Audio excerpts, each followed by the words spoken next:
அஸ்ஸலாமு அலைக்கும் வரஹ்மத்துல்லாஹி வபரகாத்துஹு. இன்றைக்கு இந்த யூடியூப் சேனல் மூலமாக நாங்கள் ஏற்கனவே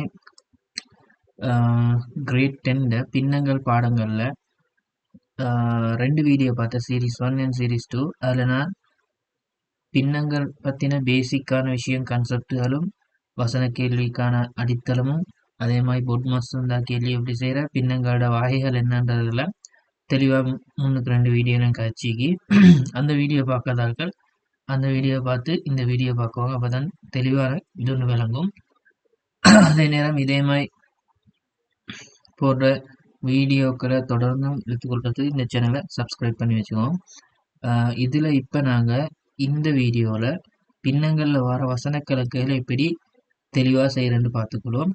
அதுக்கு பிறகு திரும்பவும் நான் சொல்லியிருந்தேன் ஏற்கனவே சொன்ன மாதிரி சுருக்கல் கேள்வியை கடைசி திருப்ப இன்னொருக்கா டீப்பாக பார்த்துட்டு பின்னங்கள்ன்ற பாடத்தை முடிச்சுக்கணும். மிக முக்கியமாக ஸ்கூல் புக்கில் இருக்கிற கேள்விகளை தான் ஃபோக்கஸ் பண்ணி செய்கிறேன். இதை செஞ்சாலே உங்களுக்கு பின்னங்கள் பாடத்தில் இருக்கிற மேக்சிமம் ஒரு நல்ல ஒரு நாலேஜ் ஒன்று கிடைக்கும். அதை வச்சுக்கொண்டு பாஸ் பேப்பரை செஞ்சு கொண்டால் ஓகே இருக்கும் உங்களுக்கு. அப்போ இந்த இடத்துல நாங்கள் கொஷின் நம்பர் 9 கொஞ்சம் பார்ப்போம். சந்தைக்கு ரூபா 500 எடுத்துக்கொண்டு சென்று தாயார் அப்பணத்தில் காய்கறிகளை வாங்குவதற்கு 300ஐயும் பழங்களை வாங்குவதற்கு 150ஐயும் செலவிட்டார். அப்ப என்ன சொல்லுவார, சந்தைக்கு தாயார்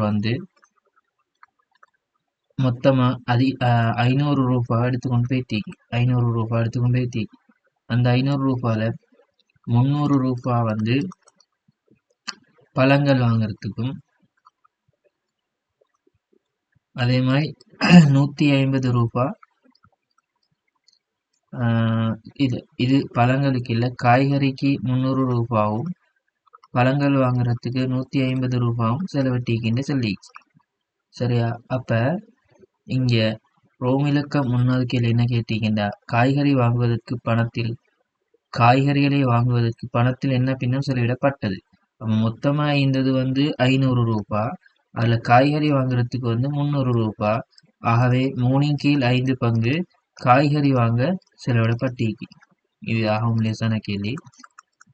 பின்னங்கள் என்றால் என்னான்னு சிம்பிளா விளங்கி கொள்றதுக்கான கேள்விகள் தான் இது. பழங்களை வாங்குவதற்கு கொண்டு சென்ற பணத்தின் என்ன பின்னம் செலவிடப்பட்டது. பழங்களை வாங்குவதற்கு கொண்டு சென்ற பணத்தின் என்ன பின்னம் செலவிடப்பட்டது. பழங்களை வாங்குறதுக்கு 150 ரூபாய் செலவிடப்பட்டிக்கு 500 ரூபாயில. ஆகவே இந்த இடத்துல 15 கீழ் இந்த இடத்துல எங்களுக்கு இந்த சைபர் வெட்டிப்பாடும் 50 வரும். அப்ப இங்க 50 வரும். ஆகவே இந்த இடத்துல எங்களுக்கு இன்னும் செய்யலும் இது 5ஆல சுருக்கினா 10 முறை, இது 5ஆல சுருக்கினா 3 முறை, 3/10 எங்களுக்கு எடுத்துக்கொள்ள இயலும். இது பழங்கள் வாங்கறதுக்கு செலவிடப்பட்ட அளவு. அதே மாதிரி 3வது கேள்வி, அவர் பொருள்களை வாங்கிய பின்னர் கொண்டு சென்ற பணத்தில் 1/4 மீதப்படுத்துவதற்கு முன்கூட்டியே தீர்மானித்திருந்தால் அவருடைய எண்ணம் நிறைவேறியுள்ளதா என்பதை விடைகளில் காரணத்துடன் தருக. அப்ப உதாரணத்துக்கு இவருடைய மொத்த பணம் 5/5. அதுல இவர் காய்கறி வாங்குறதுக்கு 5/3 பங்கும் பழங்கள் வாங்குறதுக்கு 10/3 பங்கும் செலவிட்டார். ஆகவே இந்த இடத்துல போமாசி 10, இவங்க 2 பேரையும் கழிக்கணும். காய்கறி வாங்குறதுக்கும் பழங்கள் வாங்குறதுக்கும் செலவிடப்பட்ட கணக்கு கழிக்கணும். ஆகவே இந்த இடத்துல 2 10, இவர் 5 2ஆல பெருக்க வேண்டிய வரும். ஆகவே இது 10, இவர் இங்க மைனஸ் ஆகும், இது பெருக்கட்டுக்குள்ள பெருக்கிப்பட்டா இங்க 6, அதே மாதிரி இந்த இடத்துல -3 வரும். ஆகவே இந்த இடத்துல 10 - 9 கீழ் 10 வரும், 1 கீழ் 10 வரும். ஆகவே அவரோட மீதி 1 கீழ் 10. இந்த இடத்துல சொல்ற 4 கீழ் 1 மீதப்படுத்துவதற்கு முன்கூட்டியே தீர்மானித்தார். அவர் பொருள்களை வாங்கிய பின்னர் கொண்டு சென்ற பணத்தில், இப்ப எனக்கு கொண்டு சென்ற பணத்துல 1 கீழ் 10 அளவு தான் மீதமாயிக்கு. கொண்டு சென்ற பணத்துல 1 கீழ் 10 தான் மீதமாயிக்கு. அவரோட எண்ணம் என்னண்டா, அவர் எண்ணியிருந்தது என்னண்டா ஒன்றின் கீழ் 4 என்ற பங்கை மீதப்படுத்துறதுக்கு. ஆனா அவர் சொன்னதை விட குறையத்தான் அவர் மிச்சப்படுத்தப்பட்டீகி. மீதம் படுத்தப்பட்டிருக்கிறது வந்து அவர் சொன்னதை விட நினைச்சதை விட குறைவான அளவு தான் மீதப்படுத்தப்பட்டீகி. நிறைவேறியதான்னு கேட்டா இல்லை. நிறைவேறியதான்னு கேட்டா இல்லை. காரணம் தான் நாங்க மேல கொடுத்தீங்க. சரியா? அப்ப இந்த 9ஆம் கேள்வி ஓகே.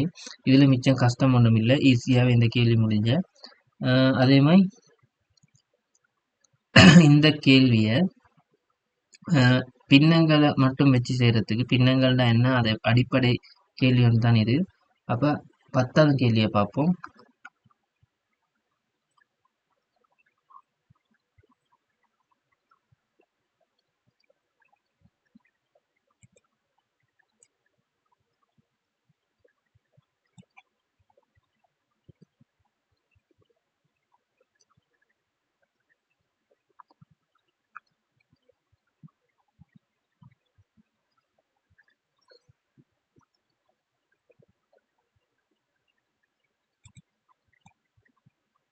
பத்தாம் கேள்வி பார்ப்போம். அடுத்ததான் 10ஆம் கேள்வி என்ன சொல்றேன்டா, ஒரு பயணத்திற்காக வீட்டிலிருந்து புறப்பட்ட சதீசன். இப்ப சதீசன் என்றவன் வந்து ஒரு பயணம் ஒன்று செய்யற. சதீசன் என்றவன் வந்து ஒரு பயணம் ஒன்று செஞ்சு அந்த பயணத்துல முழு பயணத்தின் 4ல் ஒரு பங்கு, அதாவது முழு பயணத்துல 4ல் ஒரு பங்கு சைக்கிள், 4ல் ஒரு பங்கு சைக்கிள், இதை வழங்கணும். 3ல் 2 பங்கு பேருந்திலும், அதே மாதிரி முழு பயணத்துல வந்து 3ல் 2 பங்கு பேருந்திலையும் எஞ்சிய பகுதியை முச்சக்கர வண்டியிலும் சென்றார். அப்ப பேலன்ஸத்தான்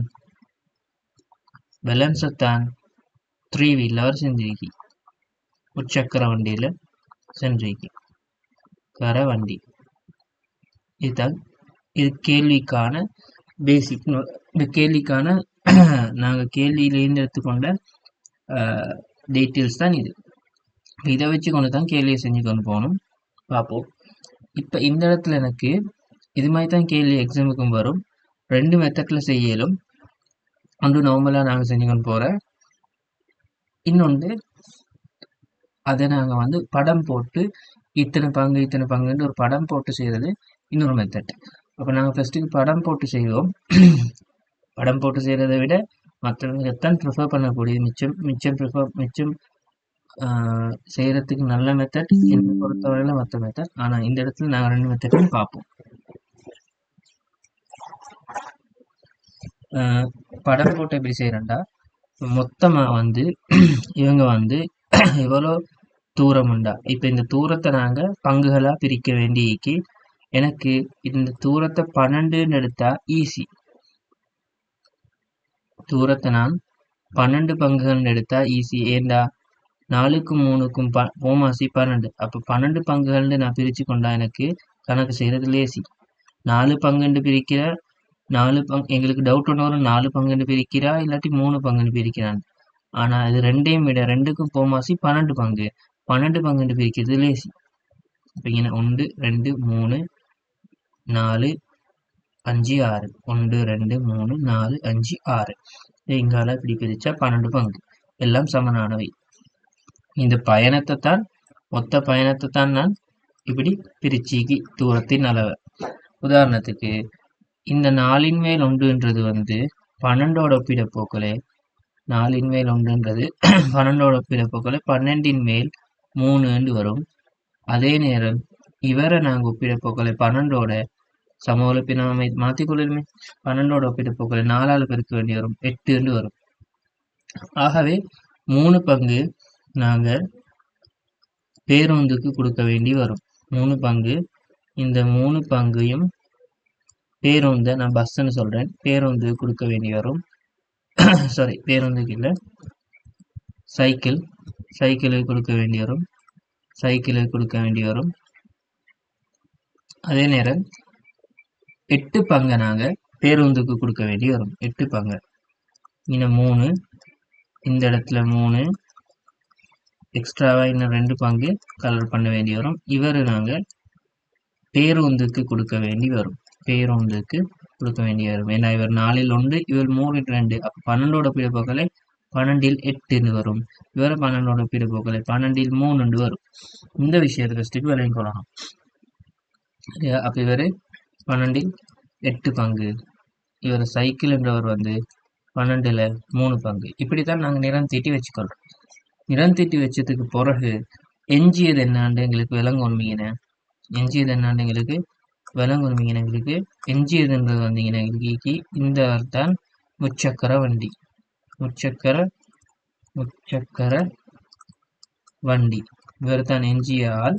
ஆகவே இந்த எஞ்சிய ஆள்ன்றது வந்து 12ன் மேல் உண்டு. இவ்வளோ விஷயத்தை நான் கேள்விய வாசிக்காமல் எடுத்துக்கொண்டு எனக்கு தெரியும் இதுதான் கேள்வியா வரப்போறது. நீங்க ரோம் இலக்கம் 1 to 1 வாசிச்செடுத்தா மிச்சம் நல்லது. அப்ப சைக்கிளிலும் பேருந்திலும் சென்ற தூரம் மொத்த தூரத்தில் முழு பயணத்தில் என்ன பின்னம்? இதில் கேட்டிக்கு ஃபஸ்ட் கேள்வி, சைக்கிளிலும் பேருந்திலும் சென்ற தூரம் முழு பயணத்தில் என்ன பின்னம்? 12ன் மேல் 3ஐயும் 12ன் மேல் 8ஐயும் கூட்ட வேண்டி வரும். ஆகவே 12ன் மேல் 11 வரும். 2வது கேள்வி, முழு பயணம் என்ன பின்னம் முச்சக்கர வண்டியில் செல்வதற்கு எஞ்சி இருந்தது. இந்த படத்தை வச்சு எங்களுக்கு சொல்லலும் 12ன் மேல் 1 எங்களுக்கு இந்த படத்தை வச்சு கொண்டு சொல்லணும். இதுவும் எங்களுக்கு இந்த படத்தை வச்சுக்கொண்டு ஒரு வழிக்கு செல்லலும் இஷ்யூ இல்லை. இது மெத்தட் 1. இந்த மெத்தட்டும் ஓகே. இன்னொரு மெத்தட்டும் ஈகி, அதையும் நாங்கள் பார்ப்போம். இன்னொரு மெத்தட்டும் ஈகி, அதையும் நாங்கள் பார்ப்போம்.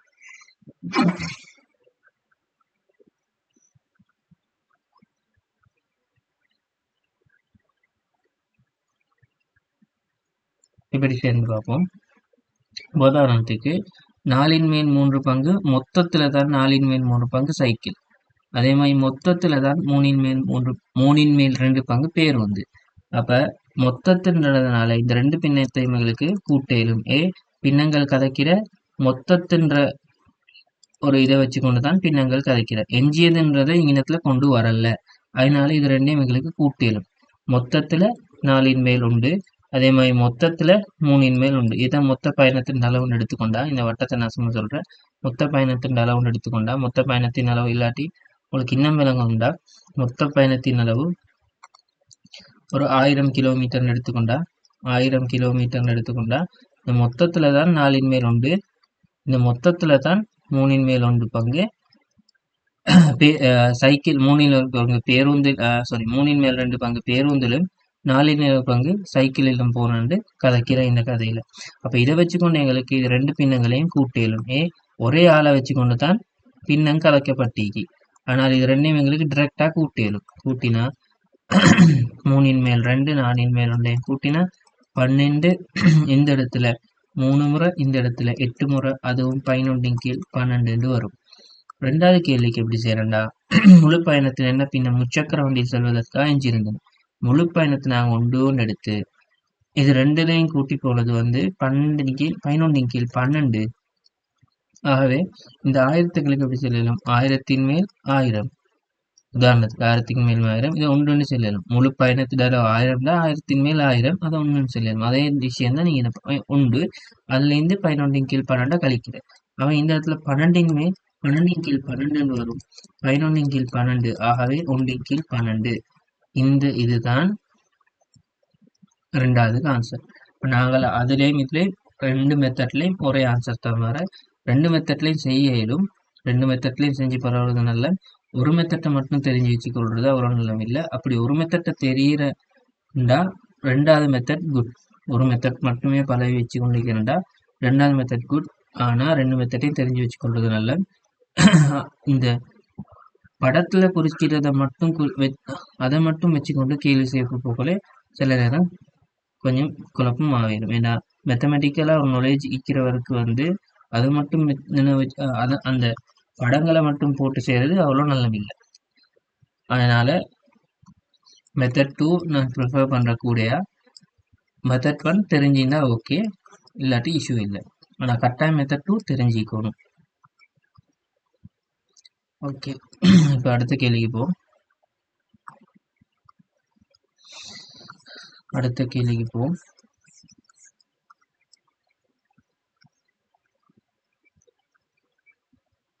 அடுத்த கேள்வி பயிற்சி 3.2ல வர கேள்விகள். இன்னும் பேசிக்காக தான் பேசி கொண்டீங்க. இன்னும் கஷ்டமான கேள்விக்குள்ள புகழ்ல வசன கேள்வியை நல்லா பார்த்துட்டு தரவாக்கிட்டு அடுத்த வீடியோல இன்னும் வசன கேள்விகளை பார்த்து சுருக்கல்கள் என்ன, இன்னும் கொஞ்சம் கஷ்டமான சுருக்கல் ஒட் மாசம் யூஸ் பண்ணி பின்னங்கள் எப்படி சுருக்கல்ன்றதை இன்னும் கொஞ்சம் பார்த்து இந்த பாடத்தை முடிப்போம்.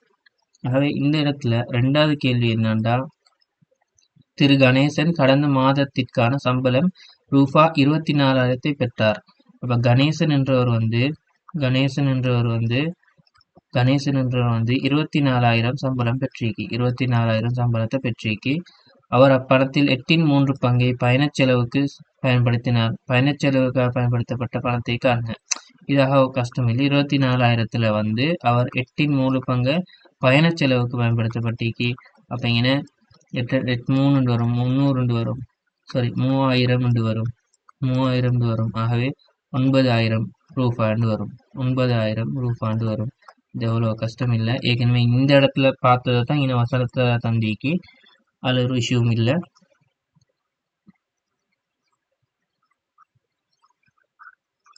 அடுத்த கேள்வியை பார்ப்போம்.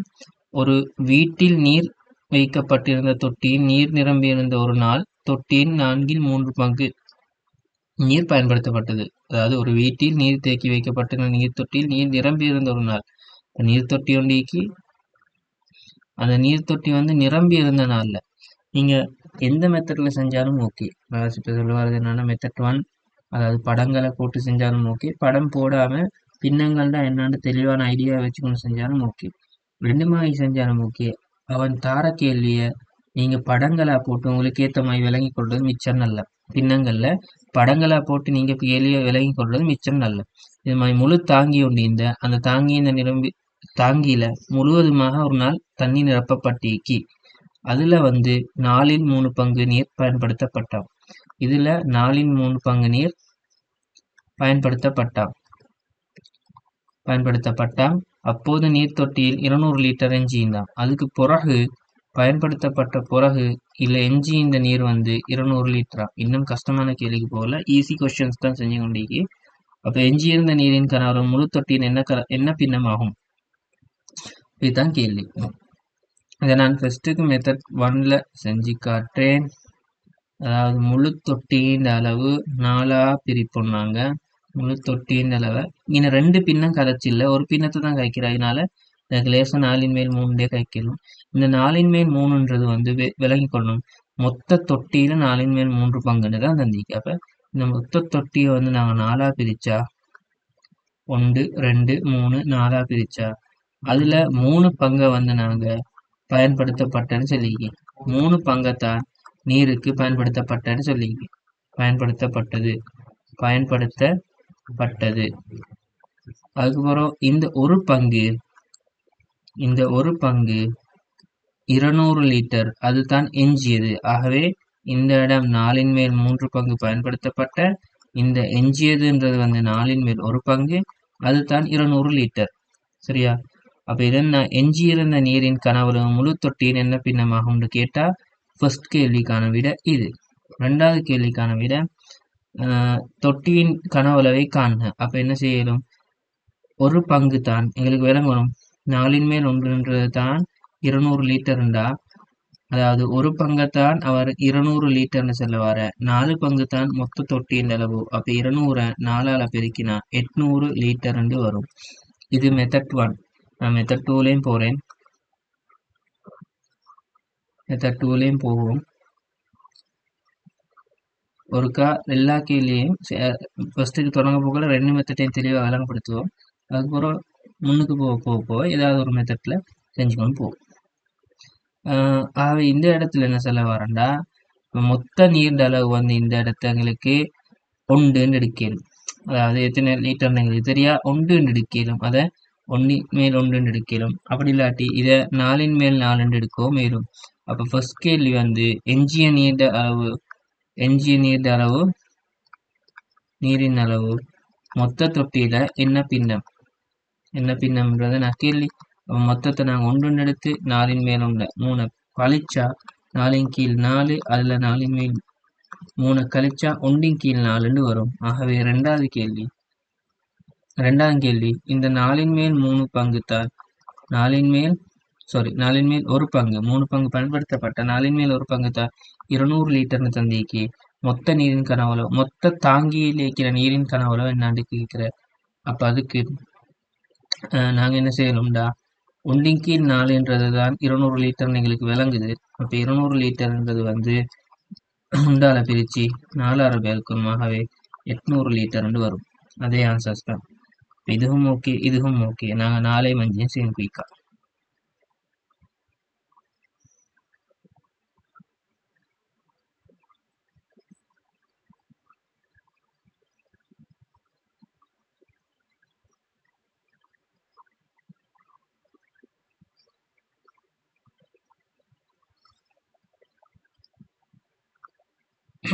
அஞ்சு இந்த கேள்வி இப்ப நாலாம் கேள்வியை பார்த்தா ஒரு காணியின் 3 பங்கு விமலுக்குரியது. அப்ப விமல் என்றவன் வந்து ஒரு காணியை வாங்கிக்கி ஒரு காணி ஒண்டிக்கு அதுல 3 பங்கு தான் இவனுக்குரியது.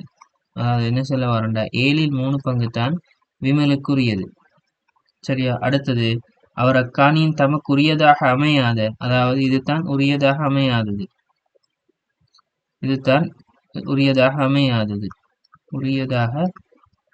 அமையாதது,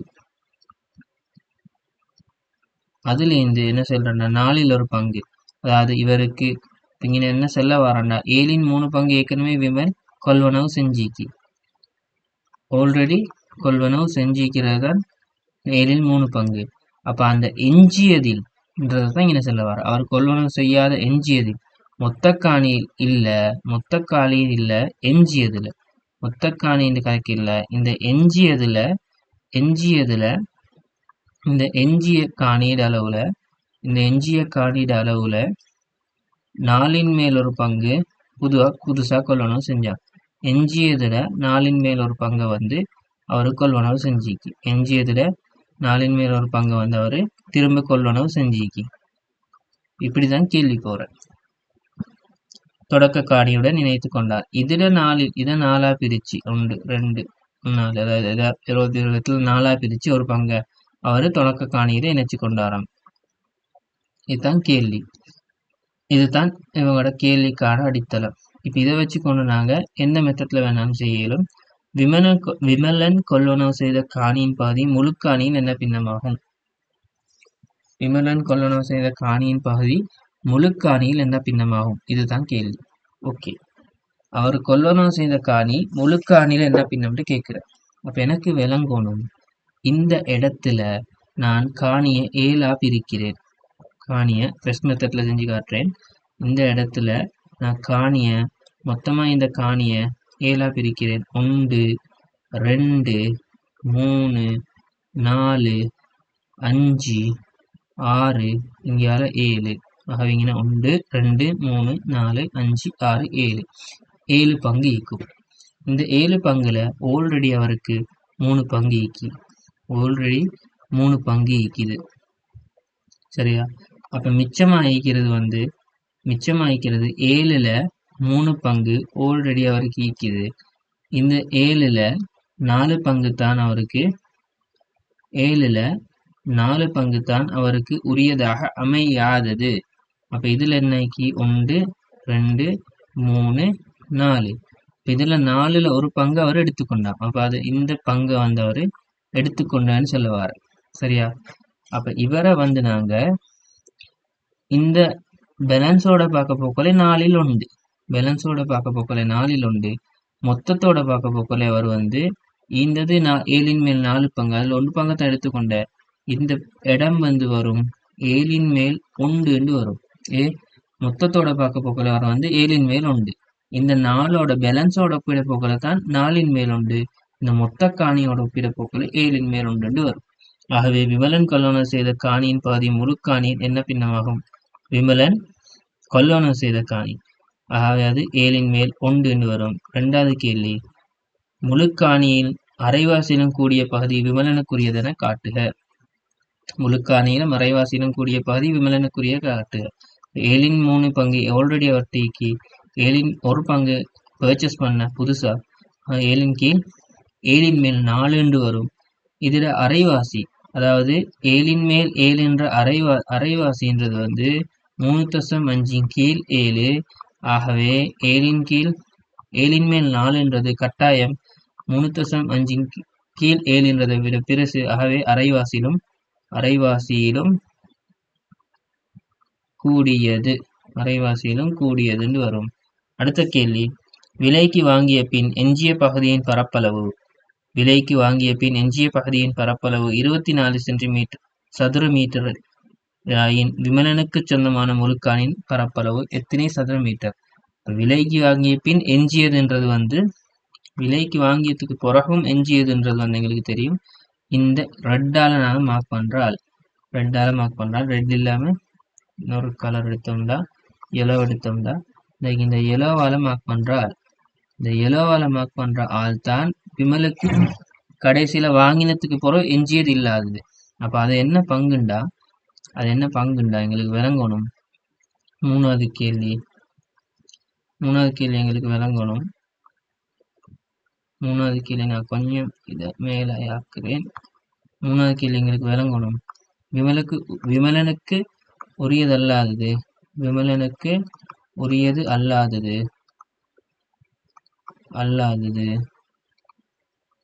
எங்களுக்கு விளங்கணும். 7 மேல் 1 2 3 பங்குன்னு விளங்கணும். அந்த 7 மேல் 3 பங்கு தான் இங்க எனக்கு 240 மீட்டர் ஸ்கொயர்னு தந்திக்கு. ஆனா விமலனுக்கு உரியதை கேட்டீங்க. அப்ப 240ன்றத வந்து 3ஆல பிரிச்சு விமலனுக்குரியது 4 பங்கு 4ஆல பெருக்க வேண்டி வரும். பிரிச்சா 728 ஆகவே 320 மீட்டர் ஸ்கொயர்னு வரும். இது உங்களுக்கு வேண்டாம் மற்ற மெத்தட்லையும் செய்ய இயலும். இதை நான் நிறம் தீர்க்கிற மெத்தட்ல செஞ்சு காட்டினேன். ஒருக்கா மற்ற மெத்தட்லையும் செஞ்சு காட்டுறேன்.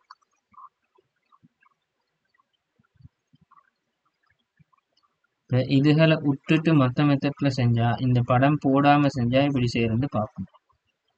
படத்தை போடாம செஞ்சா இப்படி செய்யற இந்த கேள்வி என்றது பார்ப்போம். இது ஆகவும் லேசான பேசிக்கா விளங்கக்கூடிய இந்த பின்னங்கள்ன்ற வசன கேள்வியை பிடிச்சு கொள்றதுக்காக வேண்டி வந்த இந்த கேள்வியில சேர்ப்பு போல பின்ன விஷயத்த லேசா பிடிச்சு கொள்ளுது. இப்ப 7 மேல் 3 பங்கு தான் அவருக்கு ஏற்கனவே உரியதாக இந்த கொஞ்சம் இந்த இடத்துல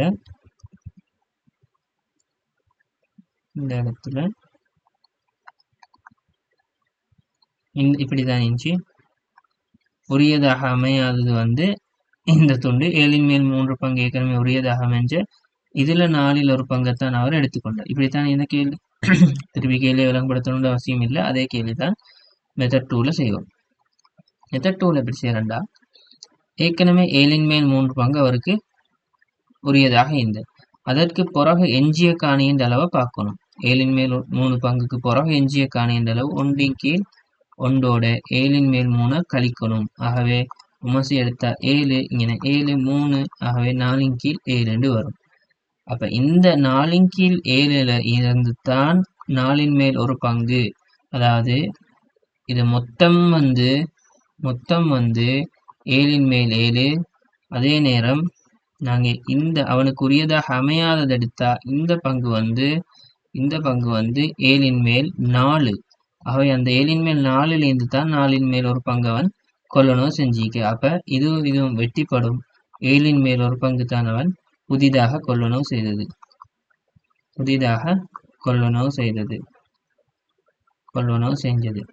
அப்ப இதுல என்ன கேட்டீங்க, விமலன் கொள்ளணும் செய்த காணியின் பகுதி முழுக்காணியின் என்ன பின்னம்? விமலன் கொள்ளணும் செய்து வந்து முழுக்காணியின் என்ன பின்னம்டா 7 மேல் 1 ஈக்கும். ஓகே, அடுத்த கேள்வி. இது வந்து விளங்கினா ஸ்பீடா செஞ்சு கொண்டு போகலும். இந்த 2வது மெத்தட் அதுதான் நான் இதுவரை ப்ரிஃபர் பண்றேன். விளங்குறதுக்கு மட்டும்தான் படம் வரைஞ்சு கொண்டு தேவையில்லை, ஸ்பீடா செஞ்சு கொண்டு போயிடும். அப்ப இதுக்கு புறக என்ன செல்ல வந்திக்கு முழுக்காணியில மறைவாசியும் கூடிய பகுதி விமலனுக்குரியது. ஆக 7 மேல் 1 எங்களுக்கு தெரியும். 7 மேல் 3 கூட்டினா 7 மேல் 4. 7 மேல் 4ன்றது வந்து அரைவாசியிலும் 7 மேல் 4ன்றது வந்து கூட, அதாவது 7 மேல் 7.35 விட 7 மேல் 4ன்றது கூடன்னு எங்களுக்கு விளங்கணும். ஆகவே இதை இங்கே எழுதி விட்டா சரி. இங்கே 2வது கேள்வி. மூணாவது கேள்வி எப்படி வரும்டா, விலைக்கு வாங்கிய பின், அப்ப விலைக்கு வாங்கிய பின் எஞ்சியது, விலைக்கு வாங்கிய பின் எஞ்சியது என்ன வரும்? 7ன் மேல் 7லேருந்து அவனுக்கு மொத்தமா ஈக்கிறது வந்து 7ன் மேல் 4, 7ன் மேல் 4 கழிச்சா விலைக்கு வாங்கிய பின் எஞ்சியது 7ன் மேல் 3. ஆகவே இந்த 3 பங்கு தான் எங்களுக்கு 240 மீட்டர் ஸ்கொயர். 4 பங்கு எவ்வளோண்டு காணணும். ஆகவே 240 வந்து 3ஆல பிரிச்சு 4ஆல பெருக்க வேண்டி வரும். இதுவும் இங்கே 8 32 மீட்டர் ஸ்கொயர்னு வரும். அப்போ இது மெத்தட் 2. ரெண்டு மெத்தட்டையும் விளங்கி கொள்ளணும். நான் இந்த கேள்வியும் 5வது கேள்வியும் 2 மெத்தட்லையும் உங்களுக்கு செஞ்சு காட்டுறேன். 5வது கேள்வியும் 2 மெத்தட்லையும் செஞ்சு பார்ப்போம். அதுக்கு பிறகு எது உங்களுக்கு கன்வீனியன்ட்டாக ஆயிக்கோ. நான் மிச்சம் ப்ரிஃபர் பண்ணுற மெத்தட் 2, மெத்தட் 1 விட படம் போட்டு செய்கிறத விட படம் போடாமல் செய்கிறது தான் பெட்டர். அதில் செய்கிறது நல்ல. ஆனால் இஷ்யூ இல்லை, உங்களுக்கு எந்த மெத்தட் ஈக்கோ விளங்குதோ அந்த மெத்தடில் குயிக்காக செஞ்சு கொண்டு போனால் ஓகே. என்னண்டா, படம் போட்டு செஞ்சால் ஸ்டெப்ஸ் குறையும். விட உங்களுக்கு பிழை ஆகிட்டுண்டா எல்லாம் பிழைச்சு கொண்டு போகும். படம் போடாமல் செஞ்சு இப்படி ஸ்டெப்ஸை கூட்டி செய்கிறதுனால விட சில நேரம் பிழைச்சாலும் சில நேரம் மார்க்ஸ் கிடைக்க வேண்டிய சான்ஸ் இருக்கு. அதுதான் மெத்தட் 2 நான் எப்பயும் ப்ரிஃபர் பண்ணுறேன். ஒரு சைக்கிள் கொள்வனவு செய்வதற்கு பணத்தை மீதப்படுத்தும் விஸ்வநாதன் அதன் பெருமானத்தில் 5 பங்கை மீதப்படுத்தக்கூடியதாக இருந்தது. சைக்கிளை கொள்வனவு செய்வதற்கு இன்னும் 2700 ரூபா தேவைப்பட்டது. அதாவது ஒரு சைக்கிளை கொள்வனவு செய்வதற்கு பணம் மீதப்படுத்தும் விஸ்வநாதன். இப்போ விஸ்வநாதன்ன்றது வந்து சைக்கிள் ஒன்றை வாங்குறதுக்கு பணத்தை மீதப்படுத்தி கொண்டிருக்கி, சைக்கிள் ஒன்றை வாங்குறதுக்கு பணத்தை மீதப்படுத்தி கொண்டிருக்கி சைக்கிள்ல பெறுமதியில 8ன் மேல் 5 பங்கு மீதப்படுத்தக்கூடியதாக இருந்தது. சைக்கிளை கொள்வனவு செய்வதற்கு இன்னும் 2700 ரூபாய் தேவைப்பட்டது.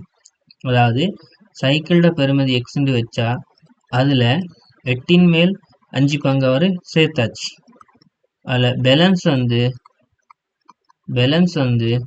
2700 ரூபாய் இன்னும் அவர் சேர்க்க வேண்டிய இந்த அப்போ சைக்கிளின் பெருமானத்தில் என்ன பின்ன மேலும் மீதப்படுத்த வேண்டும் என்றதை அவன் கேட்டிக்கு. இப்போ எங்களுக்கு தெரியும், நான் மெத்தட் 2ல செய்கிறேன். ஃபர்ஸ்ட்டுக்கு 8ன் மேல் 8 தான் சைக்கிளோட மொத்த அளவு. அதில் இந்த 5ன் கீழ் 8 கழிச்சா அவர் சேர்த்த அளவு கழிச்சா 3ன் கீழ் 8ன்றது தான் இன்னும் சேர்க்க வேண்டியது இது விளங்கணும். ரெண்டாவது கேள்வி சைக்கிளின் பெருமானத்தை காண்க. அதாவது இந்த 8ன் மேல் 3 பங்குன்றது தான் 2700 ரூபாய். சரியா? அப்போ 3 பங்குன்றது தான் 2700 ரூபாய். மொத்த பங்குன்றதை காண்றதுக்கு 8 பங்கை காணும். 2700 ரூபாய் 3ஆல பிரிச்சு 8ஆல பிரிக்க வேண்டி வரும். அப்போ 2700 3ஆல பிரிச்சு 8ஆல பிரிக்க வேண்டி வரும். 27 3ஆல பிரிச்சு அவங்களுக்கு வரும் 7 9 வரும். சாரி 9 வரும் 9 வரும் 9 வரும். ஏண்டா 9 3 27 98 72 வரும் 7200 ரூபாண்டு வரும் 7200 ரூபாண்டு வரும். இது மெத்தட் 2 ஃபர்ஸ்ட்டுக்கே செஞ்ச. மெத்தட் 1ல எப்படி செய்யறேன்னு பார்ப்போம். மெத்தட் 1லையும் எப்படி செய்யறேன்னு பார்ப்போம். சில பேருக்கு மெத்தட் 2 குழப்பமாயிக்கும். ஆனால் மெத்தட் 2 தான் எப்பயும் நல்ல. எப்படிண்டா, இப்ப இவருக்கிட்ட சைக்கிளின் பணத்தின் அளவு 8ன் மேல் 5 தான் அவர் சேர்த்திக்க. அப்ப சைக்கிள்ன்றது வந்து 8ன் மேல் 8 பங்குன்றது தான் சைக்கிளின் மொத்த பெருமானம். அதில் 8ன் மேல் 5 பங்கு அவர் சேர்த்திக்கவே 1 2 3 1 2 3 4. ஓகே, இதை 4 எடுத்தா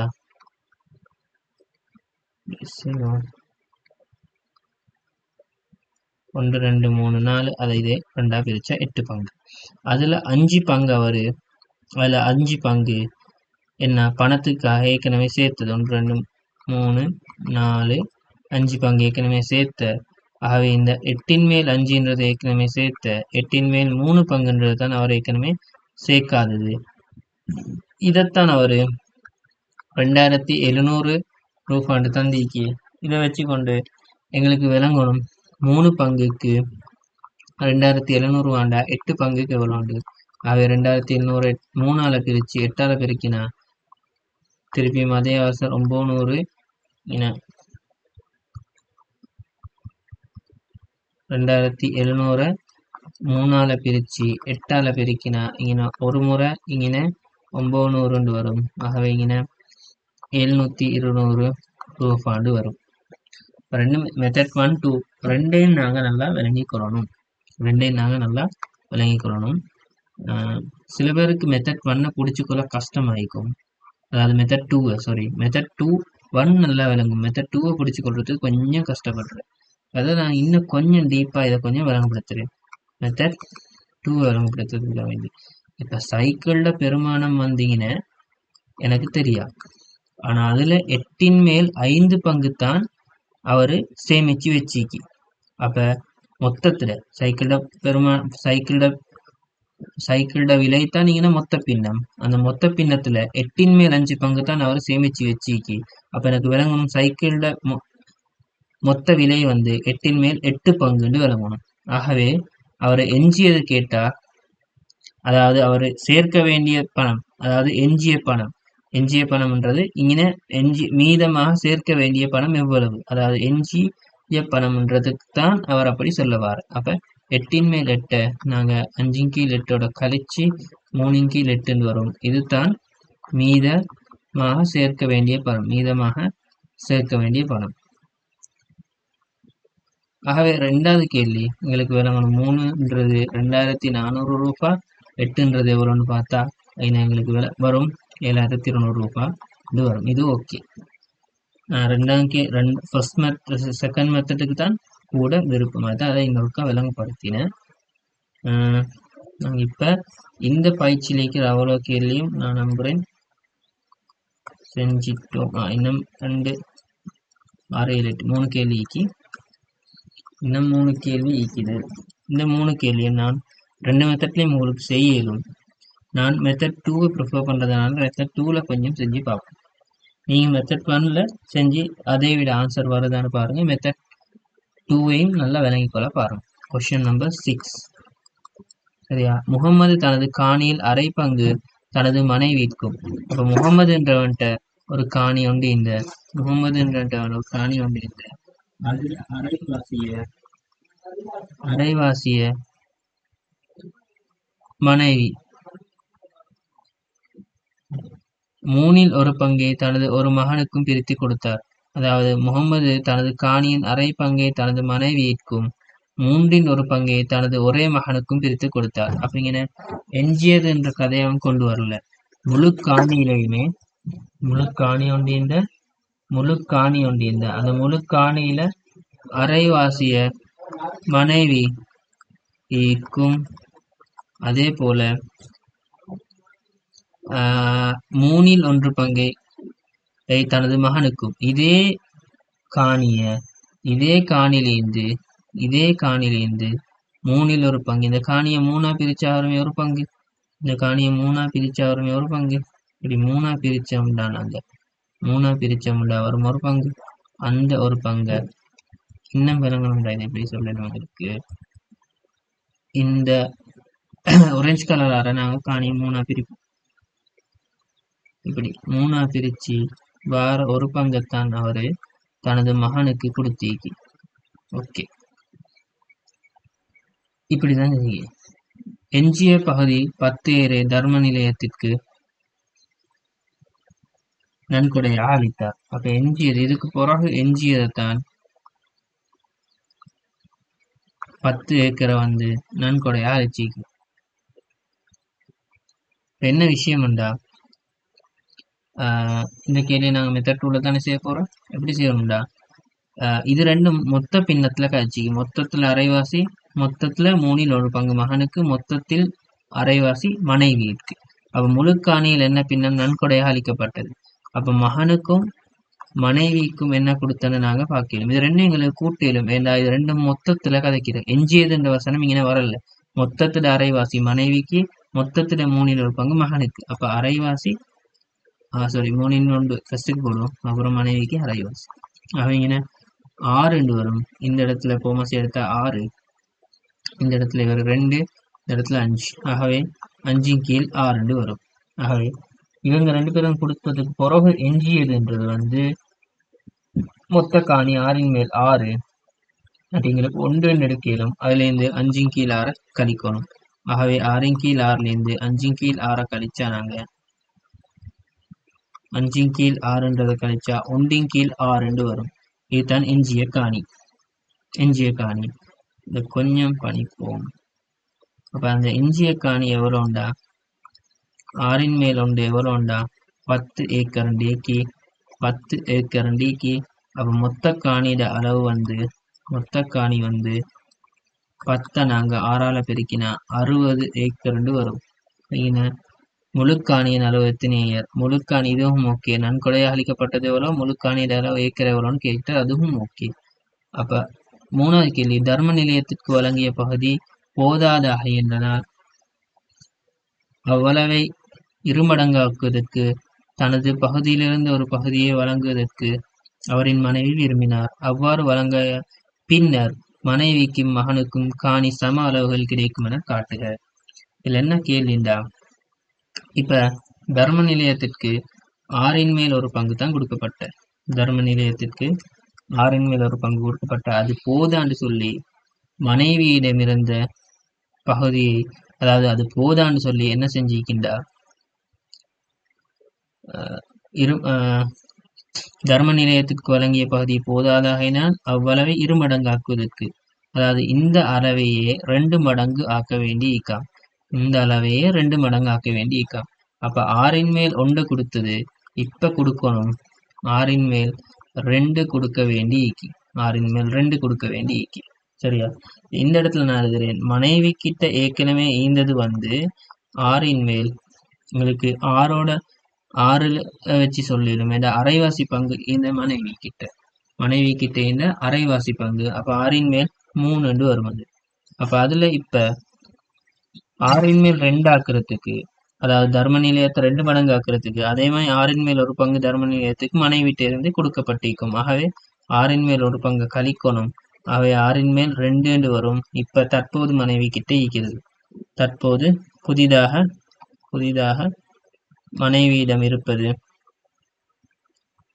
வந்து இந்த இடத்துல புதிதாக மனைவியிடம் இருப்பது 6 மேல் 3 பழசா இருந்தது. 6 மேல் 1 கழிக்க வேண்டி வரும். கழிச்சு 6 மேல் 2. சரியா? இப்ப மகனை கிட்ட இருந்தது 6 மேல் 2. ஓகே, அது எங்களுக்கு இங்க விளங்கு. 3 மேல் 1ன்றது வந்து 6 மேல் 2. அதே மாதிரி மனைவி கிட்ட இருந்ததும் 6 மேல் 2. அப்படிங்கிற செல்ல வார மகனுக்கும் மனைவிக்கும் சம அளவு காணிகள் கிடைக்கும் என காட்டுக. அதாவது மகனுக்கிட்ட இருந்தது வந்து 6 மேல் 2 மொத்த காணியின் அளவு, மனைவி கிட்ட இருந்திருந்தும் 6 மேல் 2 மொத்த காணியின் 6 மேல் 2. ஆகவே ரெண்டும் ஈக்குவல். இந்த மொத்த காணியிலிருந்து 6 மேல் 2 பங்கு மகனுக்கும் மொத்த காணியிலிருந்து 6 மேல் 2 பங்கு மனைவிக்கும் கொடுக்கிற. அப்ப ரெண்டுமே ஈக்குவல் ஆயிக்கும். இது மெத்தட் 2 படி செஞ்ச. மெத்தட் 1 படி படம் போட்டும் ஒருக்கா செஞ்சு பார்ப்போம் இந்த கேள்விய.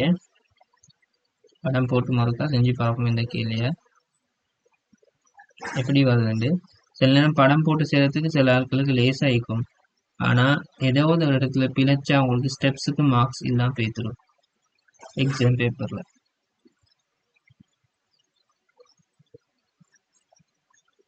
படம் போட்டு செய்ய போகல இங்கே எங்களுக்கு விளங்கணும். மகனுக்குரியது மனைவிக்குரியது அரைவாசிண்டும் மகனுக்குரியது 3 மேல் 1 மொத்த காணில. அப்ப எங்களுக்கு காணியை 6ஆ பிரிச்சு கொண்டா லேசி. காணி 6ஆ பிரிச்சு ஒரு அதுல 6ல இவரு 3 பங்குன்னு வரும். இவர் 6ல 4 பங்குன்னு வர வேண்டி இருக்கும். சரி, இவர் 3 பங்குன்னு வரும். இவரு 2 பங்குன்னு வரும். மகனுக்கு 6ல 2 பங்குன்னு வரும். மனைவிக்கு 6ல 3 பங்குன்னு வரும். ஆகவே நான் மகனை நீலத்தால குறிக்கிறேன், மனைவிய ஒரேஞ்ச் கலராக குறிக்கிறேன். மனைவிக்கு இந்த அளவு பங்கு போகும். இந்த அளவு பங்கு மனைவிக்கு போகும். அது 6ல் 3 பங்கு ஆயிக்கும். அதே நேரம் மகனுக்கு 6ல் 2 பங்கு போகும்.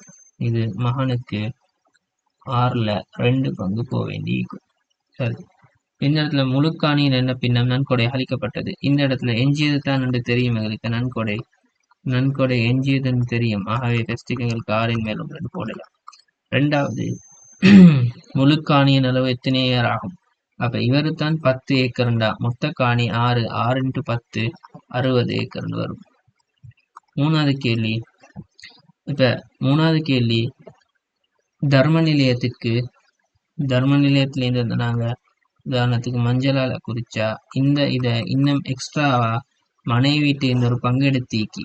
ஆகவே தர்ம நிலையத்துக்கு தர்ம நிலையத்துல ஓல்டா ஈந்தது வந்து தர்ம நிலையத்துல ஓல்டா ஈந்தது வந்து 6ன் மேல் 1. தர்ம நிலையத்துல நியூவாய்க்க போறது வந்து 6ன் மேல் 2. ஆகவே மனைவிட்டு 6ன் மேல் 1 பங்கு எடுத்தீக்கி.